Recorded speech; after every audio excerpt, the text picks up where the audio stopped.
Mark Meuser, our guest here this week. Mark, thanks so much for being here. You're on the ballot in November for Secretary of State against Alex Padilla.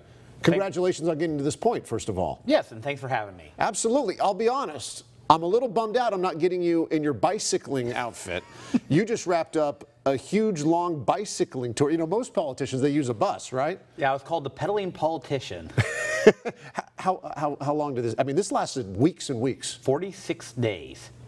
How you feeling? 58 counties. 58 counties. Do you know how many miles you put in? A lot. A lot.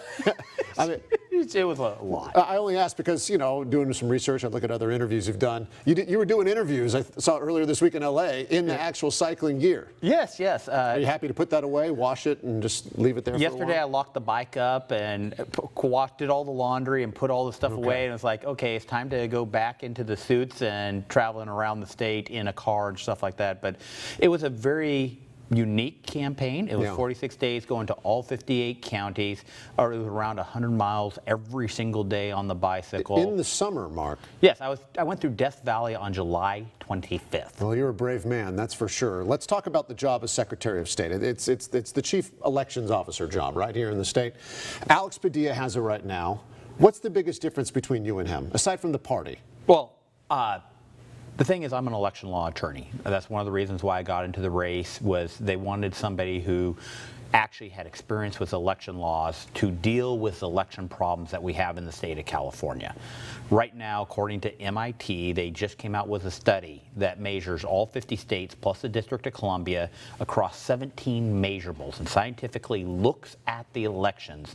And they have determined that the state of California has the third worst elections in the nation. And we have every 2 years they come out with a study, and for the last 10 years we've always been in the bottom 5. We have a problem with our elections, and as an election law attorney, I'm coming in, I'm looking at those matrix, you know, whether it's our military voting, whether it's provisional ballots, whether it's the ballots rejected, our, you know, signature verification process on absentee ballots. We have a lot of problems with our elections, and I'm coming into this race as we need to put our elections first. We need to go in and make sure that, because, you know, our state flag says we're a California republic. As a republic, we select our representatives, and that system needs to be above board. And I'm going to put my focus back on our elections to make sure that people feel confident with our elections here in the state of California. We're hearing stories of 11-year-olds being able to hack voting machines in under 10 minutes.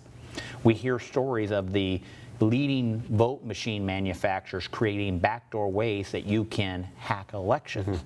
And so, because of all this concern about vote counting and the accuracy of our vote, and this goes across party lines. I mean, you got the Trump administration saying that there's problems, but at the same time, you got Jill Stein in 2016 ordering recounts because they felt like the elections had been hacked.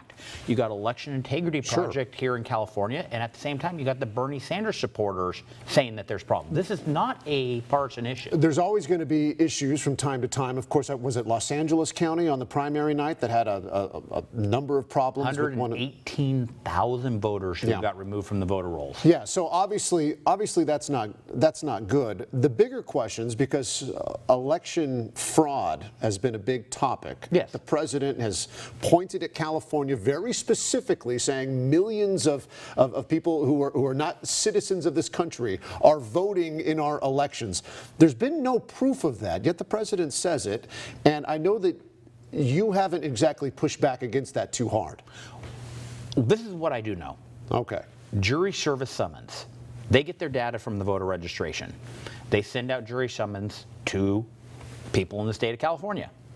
Over 5% of those come back with the person showing evidence that they are not a citizen of this country. That very likely could mean that we have over 1 million non-citizens on our voter rolls. Now, who's the person who can check into that? The Secretary of State. And so you're saying, he's refusing to do so. And so you're saying you would take a very different tact. First day on the job that you're probably going to be looking into stuff. Is that what you're saying? Yeah. The constitutional duty of the Secretary of State is to investigate our elections. I have concerns. You know, Judicial Watch is suing the state of California for 144% voter registration in LA. You know, this 1 million possible non-citizens on our voter rolls. I have concerns about that. ACLU is suing the state of California because 45,000 people had their ballot disregarded because their signature didn't match. There's many different reasons why your signature can't match, and so these are problems that should be investigated by the Secretary of State, not just glossed over.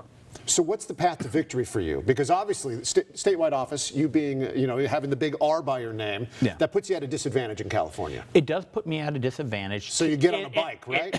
In a normal year, but with the repeal of the gas tax, that is very unpopular across the state. Especially here in rural counties where gas, driving, you have to drive so far, or whether it's the tractors, the trucks, and everything like that.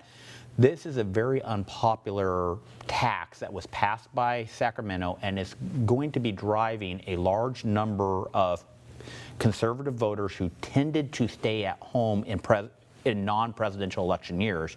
And looking at the demographics, we actually have a chance to push across the finish line where Pete Peterson 4 years ago almost won this race. Well, you're not the only Republican talking about that gas tax repeal and hoping for that bump, right? Mark Meuser, he's running for Secretary of State. He didn't come on his bicycle, but it's okay. Mark, good to see you, sir. Maybe in 4 years when re-election, I'll do a special appearance on the bike just for you. Confidence is never a bad thing. We appreciate it.